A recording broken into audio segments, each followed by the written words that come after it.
Stormlight 5 is at Bing!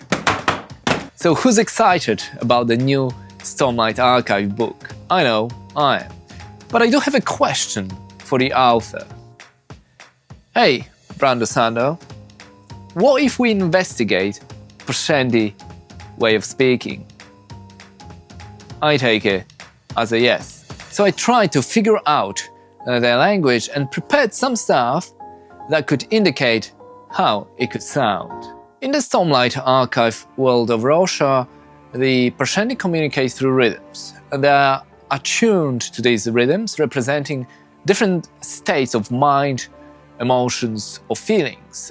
When one of them wants to convey a message, they can attune to a specific rhythm that fits their message, allowing their words to carry the appropriate emotion and meaning. And the rhythms that connect the Parshendi and the Roshar itself. Now, before we continue, I don't want to get cancelled, right? I understand that calling the race Parshendi is controversial, as this is how Alethi called them, but not everyone finished the series, so rather than referring to the race as singers or listeners, I'll stick to Parshendi. I also don't want to get into the whole Odium, Regals, Fused and the old rhythms as they come in later books. First, let's compare their way of speaking to Earth's world languages. As a language from a fictional world, Parshendi's speech does not have a direct connection to a real-life culture. However, we can compare Parshendi with some of our other languages. And one possible comparison is with tonal languages like Mandarin Chinese, in which the pitch of a word can change its meaning. So, for example, in Mandarin Chinese, 4 tones differentiate words from each other.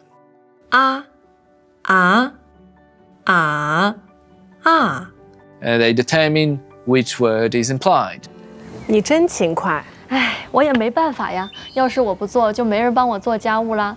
And similarly, the Parshendi language uses rhythms to convey different emotional and mental states, adding nuance and meaning to the words. But what about a purely musical language? Soul Wrestle was a constructed language that used musical notes for meaning. It is a language where Jean-François Soudet, accomplished composer and teacher, assigned letters to the notes of the Western musical scale. He only had 7 syllables that would categorize the words, and this is how it could sound.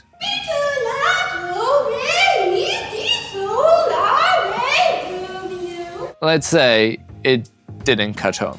It is not exactly linked to how Parshendi would talk, but both the Parshendi language and Soul Wrestle use musical elements for meaning, blurring the lines between music and language. And finally, the Parshendi language's use of rhythms to convey meaning may be similar to the use of body language and intonation communication.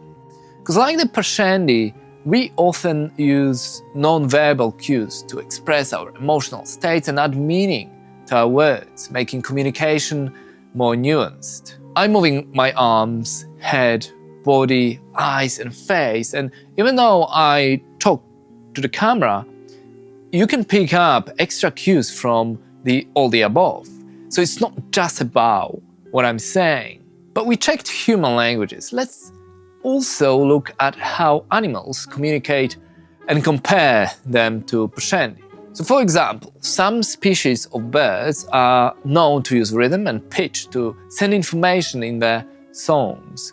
Male songbirds may use their songs to attract mates, establish territory, or warn of predators. As a result, their songs often contain distinctive rhythms and melodies with different types of information.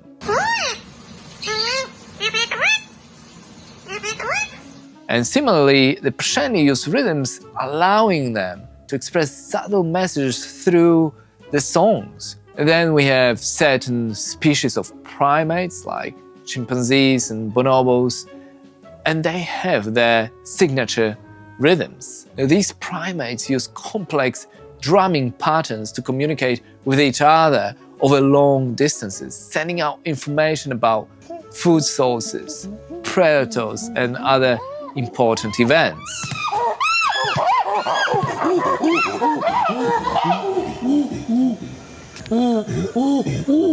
And the Parshendi, they also use rhythms to communicate over long distances, connecting themselves to their world. They have this connection to the rhythms of Roshar, and I would compare it to our frequencies and vibration. Apparently, Albert Einstein said everything in life is vibration, meaning that atoms and particles are in a constant state of motion. And sound is vibration. Now, I don't know if he really said it because it's the internet, but it's a good quote. Therefore, rhythms of Roshar may not be as far from the rhythms of Earth as we may think. And lastly, here is what the man himself has to say. So someone asked, so the Parshendi rhythms, they talk a lot about them as like music. So do you imagine them as rhythms where they talk like this, or is there a melodic quality to it? And Sanderson explained, that is exactly what they're doing. There's not very much melodic quality to it. They set songs to the rhythms. The way I have it in the books, in my mind, and the canon is there's a connection between them and the songs of Roshar. That they can pick up a rhythm when there's actually not enough of it, even in a sentence, because of the intent of the rhythm and what the other person's hearing. So they can hear a rhythm even if it's only a couple of words being said that you couldn't learn if you were just a human listening. No matter how good you were, some you wouldn't be able to pick up because there's not enough information there. And another question was, so they're just like kind of a complex rhythmic things that you can write out musically? And Sanderson said, you could. You definitely could write them out. And there was another AMA where Sanderson said about Parshendi's speech, it was tough, as I didn't want to constrain their language in English to a certain rhythm, as I felt it would be too gimmicky on a page. I used Hindu chants in my head, though, so that might help. And how do these Hindu chants sound?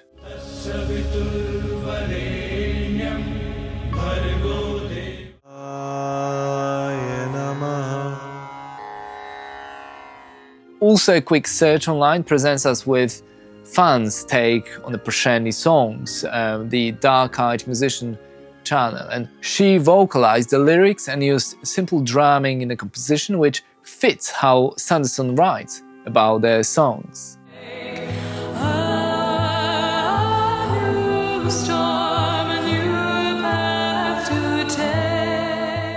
So after going through the material and the books, I think that to make the Parshendi speech, you must create the rhythm first and then attune the speech. It's of course easy to imagine the humming because that has a melodic aspect in the speech. However, the rhythm comes first. The Parshendi hear it, attune to it, and then speak.